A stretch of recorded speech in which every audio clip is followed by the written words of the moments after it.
सत्य परेशान हो सकता है, पराजित नहीं। आज माननीय सर्वोच्च न्यायालय का ऐतिहासिक फैसला आया।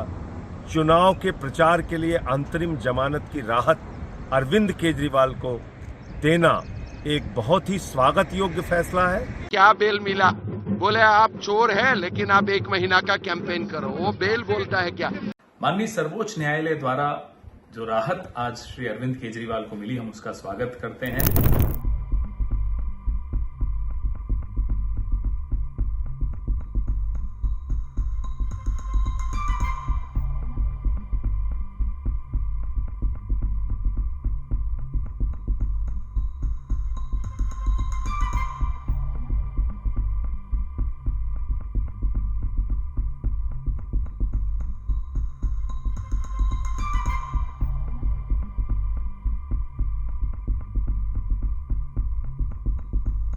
क्या बेल मिला? बोले आप चोर हैं लेकिन आप 1 महीना का कैंपेन करो। वो बेल बोलता है क्या? कोई रेस्पेक्टफुल लोग वो बेल लेगा ही नहीं, बोलेगा आई पोलाइटली डिक्लाइन। वो क्या बेल है कि आप जाओ 1 तारीख फिर वहां पर आ जाओ। Thank you. चलो। जय हिंद साथियों, सत्य परेशान हो सकता है, पराजित नहीं। आज माननीय सर्वोच्च न्यायालय का ऐतिहासिक फैसला आया। चुनाव के प्रचार के लिए अंतरिम जमानत की राहत अरविंद केजरीवाल को देना एक बहुत ही स्वागत योग्य फैसला है। हम सब लोग इसका स्वागत करते हैं और अब पूरे देश में एक सकारात्मक वातावरण बनेगा। जो अन्याय, अत्याचार और तानाशाही है देश के प्रधानमंत्री और भारतीय जनता पार्टी की, उसका अंत होगा।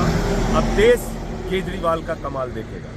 जय हिंद। लोग जो है बहुत खुश हैं कि हमारी जीत हुई। चुनाव प्रचार के लिए बेल मिली है, जमानत मिली है जी। और 1 जून तक मिली है। उसके बाद क्या? और अंतरिम जमानत मिलना मतलब ये नहीं कि आप अपराध मुक्त हो गए। पैरोल पर भी अपराधी बाहर आते हैं, फिर अपने स्थान पे वापस जाते हैं। और 2014 का लोकसभा चुनाव हमने देखा, तब भी केजरीवाल बाहर थे, प्रचार कर रहे थे, चुनाव लड़ भी रहे थे। 2019 में भी बाहर थे। तो किसी व्यक्ति के आने नहीं आने से चुनाव पे कोई फर्क नहीं पड़ता है। दिल्ली की 7 सीटें भारतीय जनता पार्टी जीतने जा रही है, जनता के आशीर्वाद से और कार्यकर्ताओं के दम पर। जी सर, लेकिन आम आदमी पार्टी इल्जाम थे वो गलत थे, इसीलिए जो है उनको, मैंने कहा ना, अंतरिम जमानत दी है माननीय न्यायालय ने, अपराध मुक्त नहीं किया है। जो सत्य है वो सत्य यही है कि 100 करोड़ से ज्यादा का घोटाला शराब घोटाले में किया गया, जिसके सूत्रधार माननीय मुख्यमंत्री हैं। तो सत्य थोड़ी देर के लिए बाधित हो सकता है, पराजित नहीं होगा। हम भी यही कह रहे हैं। माननीय सर्वोच्च न्यायालय द्वारा जो राहत आज श्री अरविंद केजरीवाल को मिली, हम उसका स्वागत करते हैं और उम्मीद करते हैं कि 4 जून के पश्चात प्रधानमंत्री मोदी, जो कि तब तक भूतपूर्व प्रधानमंत्री हो जाएंगे, उन्हें समय मिलेगा कि वो साबरमती आश्रम में बैठकर और थोड़ी आत्मचिंतन करें किस तरह की राजनीति वो करते हैं। हम साथ में यह भी उम्मीद करते हैं कि झारखंड के पूर्व मुख्यमंत्री श्री हेमंत सोरेन को भी शीघ्र अतिशीघ्र न्याय मिले। नमस्कार। स्वागत करते। ये बेल तो बल्कि पहले हो जानी चाहिए थी। मेरे हिसाब से तो जो भी ईडी के केसों में फंसे हैं, थोड़ा समय ठीक है, आपको इन्वेस्टिगेशन के लिए चाहिए। कोई औचित्य नहीं बनता है लोगों को इतने समय जेल डालने का। इन्हीं का केस नहीं और सबके तमाम केस भी हैं। तो स्वागत की बात है कि ये बेल मिली है, लेकिन जो कारण दिए हैं सुप्रीम कोर्ट ने, उस समय इत्तेफाक नहीं रखता, क्योंकि सुप्रीम कोर्ट ने एक ही झटके में ये कह दिया है कि हिंदुस्तान में अलग अलग नागरिकता के लोग हैं, अलग अलग उनके अधिकार हैं। भाई आप सीएम हो, चुनाव है, तो आपको क्यों बाहर होना चाहिए? किसी बढ़ई को क्यों नहीं, किसी ड्राइवर को क्यों नहीं, किसी डॉक्टर को क्यों नहीं? तो ये कहना कि कोई चुनाव कोई बहुत बड़ी चीज है, हर आदमी की जिंदगी में बड़े बड़े महत्वपूर्ण समय आते हैं, चाहे वो एक व्यक्ति के जीवन पे असर करे, चाहे 1 लाख के। तो ये जो कारण दिए हैं सुप्रीम कोर्ट ने, इससे मुझे बहुत निराशा हुई कि ऐसे भी जजमेंट्स हमारी सुप्रीम कोर्ट कर सकती है। खैर ये उनकी राय है, वो जो करना चाहे करें।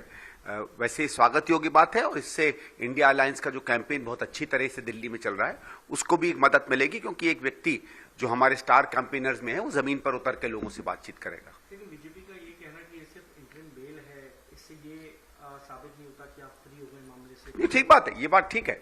वो बात तो ऐसे भी वो दोषी हैं कि नहीं हैं, ये कोई इन्वेस्टिगेशन नहीं तय करती है। जब केस होगा, केस में दलील होंगी, उसके बाद कोर्ट तय करेगा कि ये दोषी है कि नहीं दोषी है। वो हम लोग भी उस बात को मानते हैं। हमने भी जैसे पहले कहा है कि हमारी जितनी ऑब्जेक्शन है वो इनके गिरफ्तारी पर है, केस पर नहीं है। केस को अपना चलना चाहिए और केस में तथ्य होंगे तो ये इनको सजा मिलेगी, नहीं तथ्य होंगे तो ये बरी हो जाएंगे। हम सुप्रीम कोर्ट का इस फैसला का तहे दिल से स्वागत करते हैं और आज सुप्रीम कोर्ट का ये फैसला का ईडी और सेंट्रल गवर्नमेंट के मुंह पर ऐसे थप्पड़ लगा क्योंकि सेंट्रल गवर्नमेंट ने पूरे तौर पर ईडी को एक पॉलिटिकल एजेंसी के रूप में, एक पॉलिटिकल अंग के रूप में इस्तेमाल किया ऑपोजिशन पार्टीज के खिलाफ। और सुप्रीम कोर्ट ने एक ऐसे सवाल किया कि 2 साल तक तुम केस करते रहे, मौके पर एक मुख्यमंत्री को गिरफ्तार कर लिया। और ये जरूरी है, केवल अरविंद केजरीवाल की जनवादी अधिकार का सवाल नहीं है, ये पूरी दिल्ली की जनता और देश की जनता का जनवादी सवाल है। क्योंकि जब एक चुने हुए मुख्यमंत्री को आप गिरफ्तार करोगे तो कौन सा लेवल प्लेइंग फील्ड होता है? आप तमाम ऑपोजिशन को जेल में डालोगे और फिर चुनाव लड़ोगे और कहोगे मदर ऑफ डेमोक्रेसी। होता नहीं है मोदी जी। और आज सुप्रीम कोर्ट ने सही जवाब दिया और मैं उम्मीद करती हूँ कि दिल्ली की जनता और देश की जनता ये जो तानाशाही है, जो तरीका है मोदी सरकार का, उसका जो जवाब आज मिला है, उसके आधार पर वो बीजेपी को निश्चित रूप हराएंगे। अरविंद केजरीवाल का रिहाई पर मैं स्वागत करती हूँ।